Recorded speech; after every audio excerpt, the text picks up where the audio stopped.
dari arah mana saja, dari mana saja yang diperintahkan Allah Subhanahu wa taala kepada kalian. Sesungguhnya Allah mencintai orang yang suka bertaubat dan mencintai orang yang suka bersuci.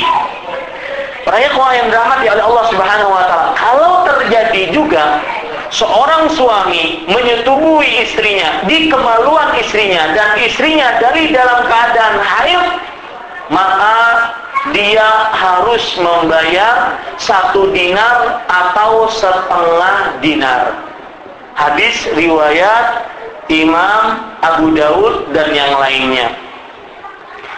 Ya, kalau seandainya terjadi seorang suami menikahi atau menyetubuhi istrinya dalam keadaan haid dan di kemaluan istrinya, maka dia harus bersedekah 1 dinar atau setengah dinar. Tapi para ikhwan yang dirahmati oleh Allah Subhanahu wa taala, selanjutnya diperbolehkan menggauli istri yang lagi haid di selain kemaluan istrinya. Ini selanjutnya. Ya, diperbolehkan menggauli istri yang lagi haid di waktu haid di selain kemaluan istrinya. Hal ini berdasarkan sebuah hadis yang diriwayatkan oleh Imam Bukhari dan Muslim dari riwayat Aisyah radhiyallahu anha. Beliau bercerita, "Kana Rasulullah sallallahu alaihi wasallam ya'muru ihdana idza kanat haidan an tattazira thumma yudaji'uha zawjuha." Artinya, Rasulullah sallallahu alaihi wasallam senantiasa memerintahkan kepada kami, jika salah seorang di antara kami haid, maka hendaklah dia memakai sarung menutup kemaluannya. Kemudian suaminya menyetubuhinya di selain kemaluan istrinya. Hadis riwayat Bukhari dan Muslim. Jadi para ikhwah sekalian, kalau seandainya ingin menggauli dan istri masih dalam keadaan haid, boleh, asalkan jangan di kemaluan. Tapi faedah yang selanjutnya, diperbolehkan azl. Diperbolehkan melakukan azl. Azl adalah menyetubuhi istri di kemaluannya.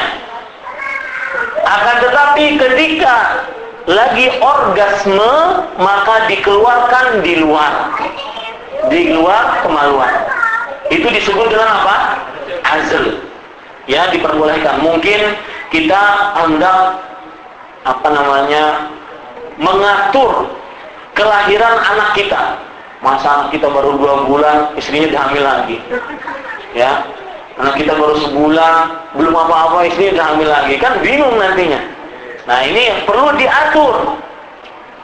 Ya, maka dengan azl, yaitu dengan mengeluarkan mani di luar kemaluan istrinya. Atau boleh juga, memakai penutup kemaluan. Ya, boleh juga, disebut dengan penutup kemaluan, dalam bahasa namanya al-waqi. Tapi para ikhwan yang dirahmati oleh Allah Subhanahu wa taala, adab selanjutnya yaitu yang ke-11 dan yang terakhir ini, diharamkan bagi suami istri yang bukan yang ke-11, yang selanjutnya ya, karena saya tidak tahu berapa ininya. Diharamkan bagi suami istri untuk menceritakan apa yang terjadi di atas ranjang dengan suaminya kepada orang lain. Diharamkan bagi suami atau istri untuk menceritakan apa yang terjadi di atas ranjang kepada orang lain, dan ini dosa besar. Rasulullah SAW pernah bersabda dalam sebuah hadis riwayat Imam Muslim.